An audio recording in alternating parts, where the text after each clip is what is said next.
الحمد لله رب العالمين والصلاة والسلام على عبد الله ورسوله محمد وعلى آله وأصحابه وأزواجه وذرياته أجمعين. أشهد أن لا إله إلا الله وحده لا شريك له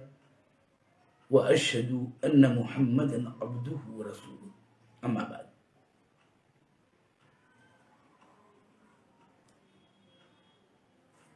میرے دینی بھائیوں، سلسلہ وعظ و ارشاد کے دروس کا یہ میں افطار، اس کے مسائل سے متعلق چند امور کی وضاحت اور کچھ باتوں پہ تنبیہ کرنا چاہتا ہوں۔ اللہ تعالی سے میں توفیق کی دعا مانگتا ہوں۔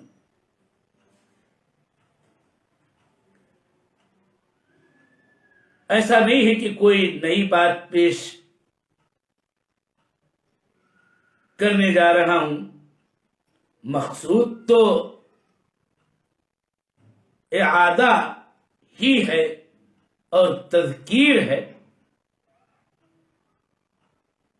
وَذَكِّرْ فَإِنَّ الذِّكْرَىٰ الْمُؤْمِنِينَ کے تحت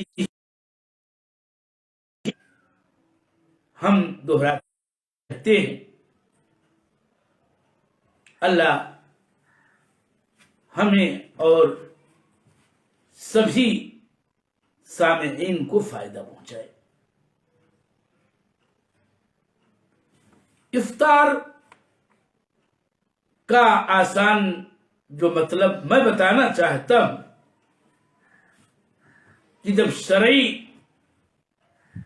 صوم کوئی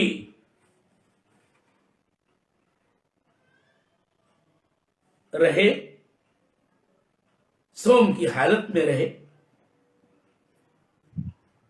تو جو صوم کا وقت ہے طلوع فجر صادق سے باز رہنے کا نام ہی تو صوم ہے۔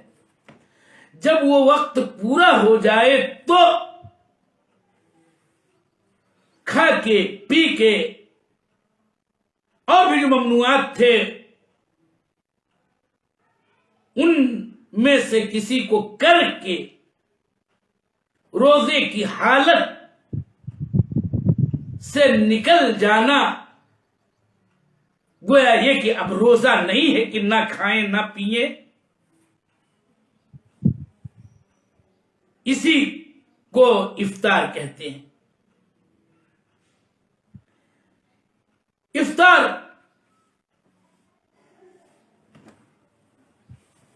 کا وقت کا ایک مسئلہ ہے، اور آفتاب ہونے کا تحقق ہو، یقین ہو،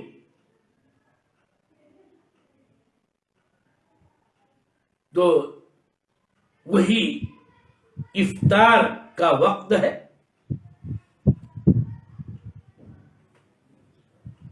آپ صلی اللہ علیہ وسلم کی مشہور حدیث، اذا اقبل اللیل من ہاہنا وادبر النہار من ہاہنا فقد افطر الصائم، نہار دن ختم ہو، رات کا آغاز ہو، یعنی آفتاب ڈوب جائے یہی صائم کی افطار کا وقت ہے. اور اس وقت کے ہونے کے بعد جلد ہی افطار کرنا، اسی میں بھلائی، پھر امت کی بھلائی، امت کے افراد کی بھلائی. اور اس سلسلے کی مشہور حدیث آپ جانتے ہیں کہ لوگ خیر میں ہوں گے جب تک کہ وہ افطار میں جلدی کریں گے. اور افطار میں جلدی کرنے کا بس ایک ہی معنی ہے، اور وہ یہ ہے کہ جب وقت ہو جائے تو اب خواہ کے لیے کہ چلو 2 منٹ اور 4 منٹ اور یا تھوڑی دیر اور، یہ تاخیر نامناسب ہونے پر اب کی خواہ کے کسی تنقع تشدد کی نہیں کہ 13-14 گھنٹہ تو رہ لیے تو ذرا 5 منٹ 10 منٹ اور ہی صحیح نہیں. ابدا، مسئلہ تو اتباع کا ہے، مسئلہ کسی حکم کی تعمیل کا. شریعت نے جو وقت مقرر کیا ہے، جیسا کہ کتاب و سنت سے واضح ہے، ثم اتموا الصیام علی اللیل، لیل جیسی اس کا آغاز ہو بس یہی افطار کا وقت ہے. ایک مسئلہ افطار کس چیز سے ہو، یہ اتنا بڑا کوئی مسئلہ نہیں ہے، لیکن اس سلسلے میں حدیث رسول صلی اللہ علیہ وسلم اس میں نبی صلی اللہ علیہ وسلم یہ ہے جس کا کل خلاصہ یہ ہے کہ بات میسر ہونے کی، میسر ہو تو کھجور سے افطار کرے، وہ نہ ہو تو پانی ہی سے افطار کرے. گردے کی کھانے پینے کی کوئی چیز ہو اسی سے آغاز کیا جا سکتا ہے. یہ تو اپنی اپنی توفیق کی بات ہے کہ اس کے پاس کیا ہے.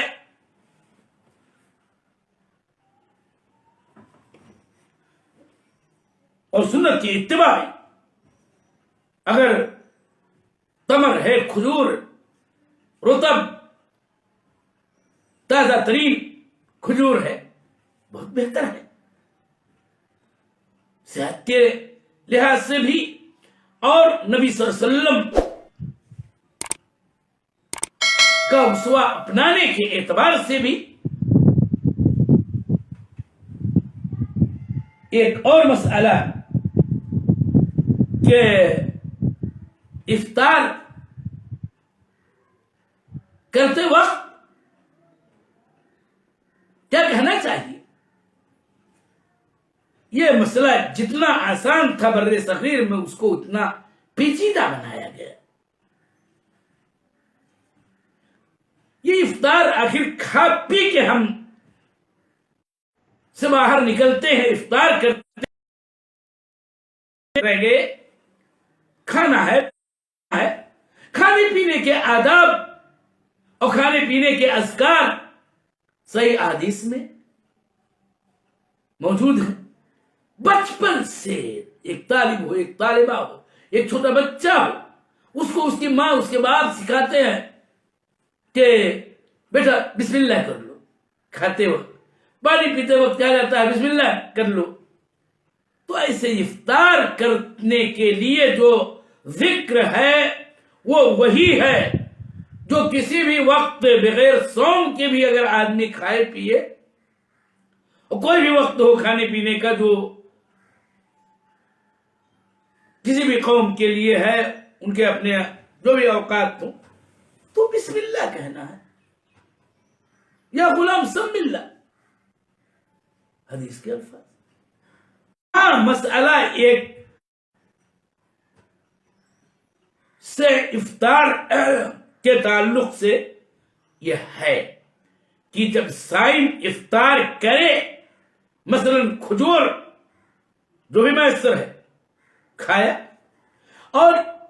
یہ بات طبیعی ہے کہ پیاس لگی رہتی ہے، انسان پانی پیے گا، کوئی مشروب پیے گا، کوئی شربت پیے گا، تو ظاہر سی بات ہے کہ اس کے بعد اس کو اطمینان بھی ہو جاتا ہے، اور ایک مومن اللہ تعالی کا گویا شکر ادا کرتا ہے اور اللہ تعالی کے یہاں اجر اور ثواب کی امید رکھتا ہے۔ یہ جو اس کی خاص طور پر صوم والی عبادت ہے کہ یہ بھوکا پیاسا رہنا تمام ممنوعات کی تعمیل ہے، اس کے رسول صلی اللہ علیہ وسلم اتباع ہے، اور ایسا کچھ کرنے میں اللہ تعالیٰ کے یہاں اجر و ثواب کی امیدیں رکھتا ہے، اور اسی لیے افطار کرتے ہوئے منہ میں نوالا ڈالنے کے بعد شربت سے حلق تر کرتے ہوئے یہ شکر کا کلمہ ہے، اور اللہ تعالی کے ہاں اجر کی امید والی بات ہے جو نبی صلی اللہ علیہ وسلم کہا کرتے تھے ایسے موقع پر، اور وہ ہے ذهب الظمأ وابتلت العروق وثبت الاجر ان شاء اللہ۔ پیاس چلی گئی،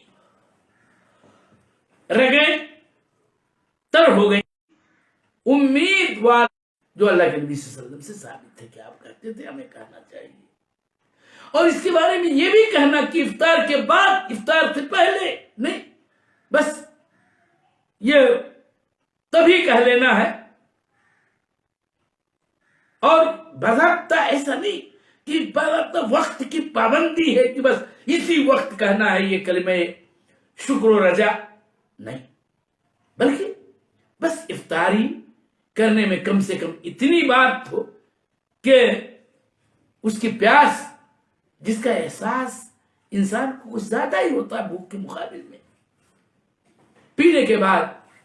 جب تری رگوں میں سرائب کر رہی ہو کہہ لے، ایک گلاس پینے کے بعد کہہ لے، 2 گلاس پینے کے بعد کہہ لے، کوئی 5 گلاس پینا چاہتا ہے اس کے بعد کہے، کیا مسئلہ ہے؟ ایک اور بات، افطار اس سلسلے میں اتنی ہی بات بتانا چاہتا ہوں کہ صائم جو افطار کرتا ہے تو اس کو بڑی خوشی ہوتی ہے، اور اسی ضمن میں وہ حدیث خلاصہ میں آپ کے سامنے پیش کر دے رہا ہوں، وہ یہ کہ اللہ کے نبی صلی اللہ علیہ وسلم نے کہا کہ روزے دار کے لیے 2 خوشیاں ہوتی ہیں، ایک جب وہ افطار کرتا ہے تو یہ طبعی خوشی ہوتی ہے کہ بھوک مٹ رہی ہے، پیاس مٹ رہے ہیں، اور یوں فرحت و شادمانی کا احساس ہوتا ہی ہے اور ہونا چاہیے بھی، اور اللہ کی نعمتیں پا کر کے یوں خوشی ہوتی ہے، اور یہ خوشی اور ہوگی جب بندہ صائم اللہ تعالیٰ سے ملاقات کرے گا۔ تو یہ روزے کی ایک فضیلت، اہمیت، مسئلہ کسی کو جو روزہ دار ہے بندہ اس کو افطار کروانا،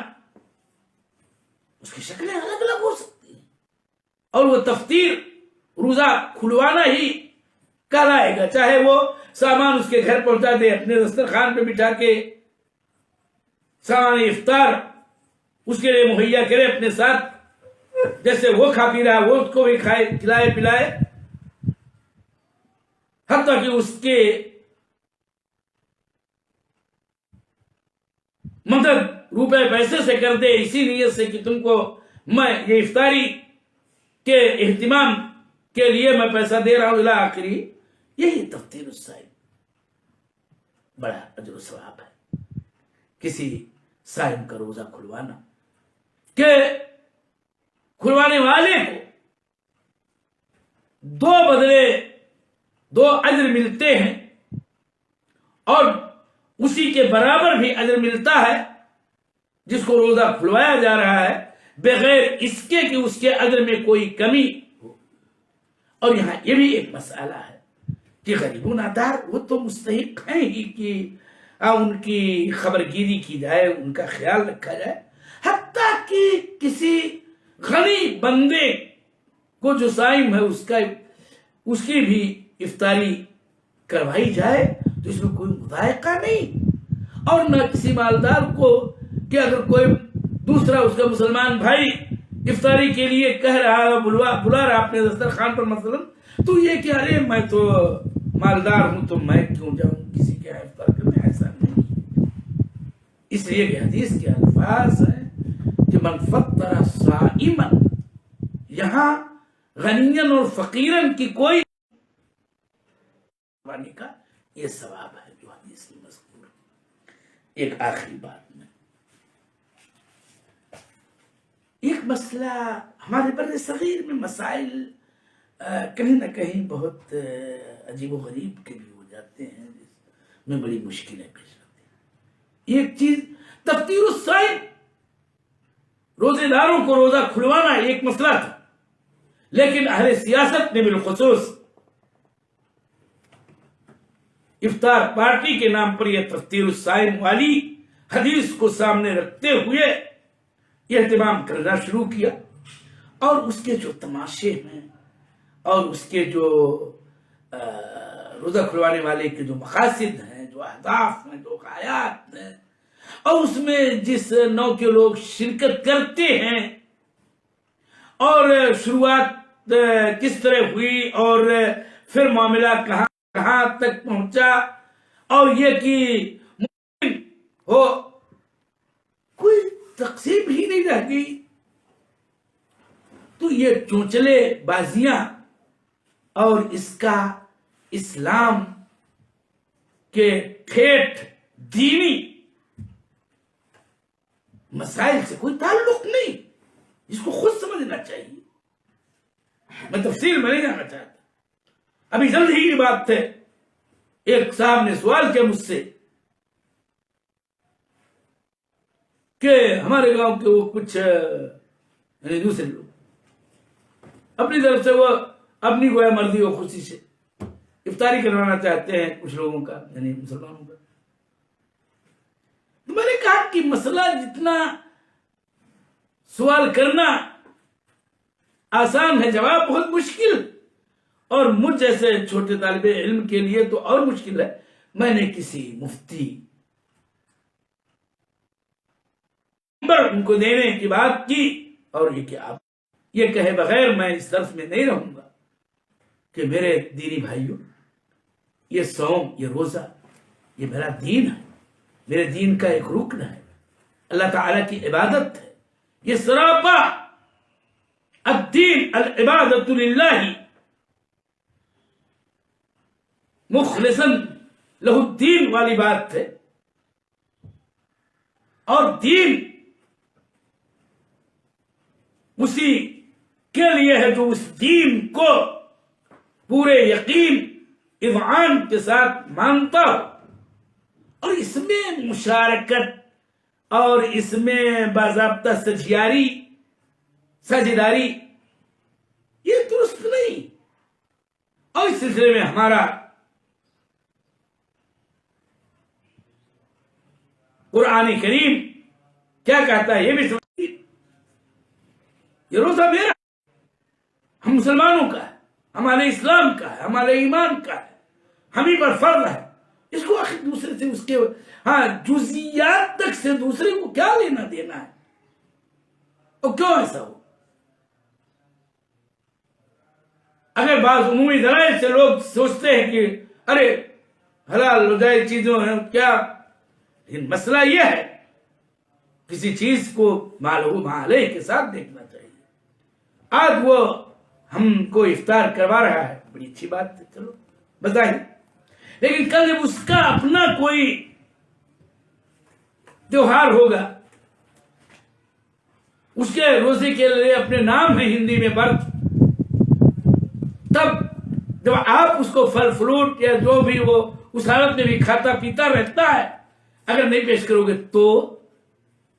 ایک عداوت کی بنیاد پڑے گی. یا آپ خود سوچو گے کہ درگا کا برت چل رہا ہے تو تو لاؤ ہم بھی پیش کریں. واضح ہے تو مسائل. لہذا یہ انتہائی جامع اصول ہے کہ لکم دینکم ولی دین. اور پھر غیر مسلموں کے ساتھ تعلقات کے مسائل کی تشریح علماء نے خود کی. موالات، معاملات، مدارات، یہ تین باتیں ذکر کی ہیں اور تینوں کا اپنا الگ الگ حکم ہے. اللہ تعالی ہم سب کو اپنے دین پر حسب توفیق کما حقہ عمل کرنے کی توفیق دی. وصلی اللہ علیہ نبینا وسلم. اگر کوئی بات کسی کے ذہن میں کھٹکتی تو مزید تفصیل کے لیے وہ